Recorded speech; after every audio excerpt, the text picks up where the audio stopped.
Claude just released an update I have honestly been waiting since long time because it completely changes how usable it is. One of the biggest reasons I have not been able to switch away from ChatGPT is that all my entire history is right there. I actually have been using ChatGPT since December 22. Same with Google's Gemini. I have been using it quite some while.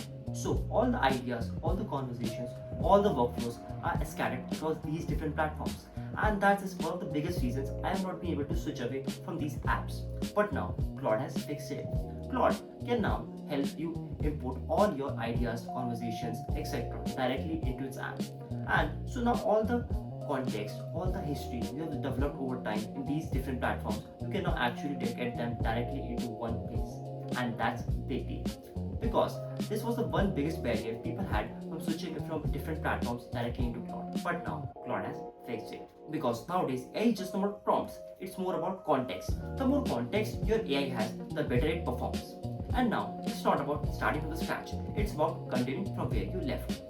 With just this update, Claude has now all your memories, including the one it already had.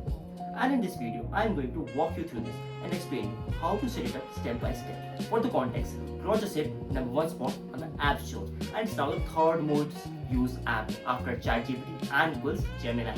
So if you want to try this out, just go to Claude AI, sign into your account, then head over to settings. From there, you will see a section called capabilities.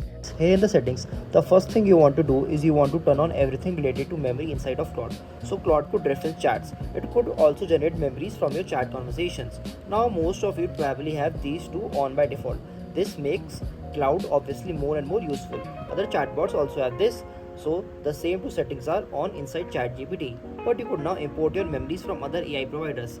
And the way that works is that you could just press start import. And it's going to give you a prompt here to copy and paste. I actually have the prompt on this page. The prompt is going to tell the other chatbots that you are wanting to export your memories and other content from your past conversations. Here I will actually paste this prompt in the description below this video right from the page. So you could copy and paste it wherever in the chatbot you could use.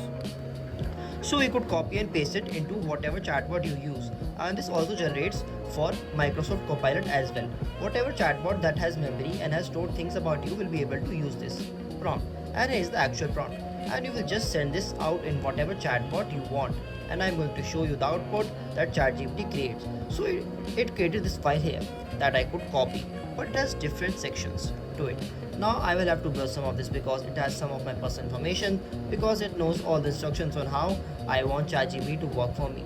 So it put right on the top my identity, my career, my projects, my liking, disliking, everything. And then all I have to do is copy that from again any chatbot that I pasted that prompt to, paste it back in here, and I just have to add that to my memory, and that will update Claude's memory here. After a couple of minutes, it's going to create this right here to show you all the context. You could press this pencil icon and tell Claude to forget things about you. Correct things about you. Let's say if things are outdated, you could just give it a prompt and here it will make an adjustment. What you also could do is that do an exact reverse, so that if you want to export memories from Claude and bring it to any other chatbot of your choice. So write out my memories exactly as they appear in your memories, and it will give you kind of the same output, and then you could take that into ChatGPT and then give it in form of a conversation to add that to your memory, because they don't have the same import option just like Claude, but you could do that inside of ChatGPT. Couple other things I wanted to show you is if you do use Claude, especially if you are new to it, you will go under some privacy here. So there is a section right here, help Claude improve. Allow the use of your chat and coding sessions to train and improve the model. Now I have the max model and I still don't have this grade yet. So chat typically with the highest plans turns this off. So you will manually have to turn this off inside the Claude. This is something I recommend in any chatbot just because it will keep your information more private. Now Claude has also something called Claude Projects. Now with projects, you basically create these projects on things you want to repeat. So this one helps us create presentations, for example. So they have usually their own memory, they could have their own set of instructions, and they could also have their own knowledge base of where you could upload different files, and you could upload quite a bit of files to it.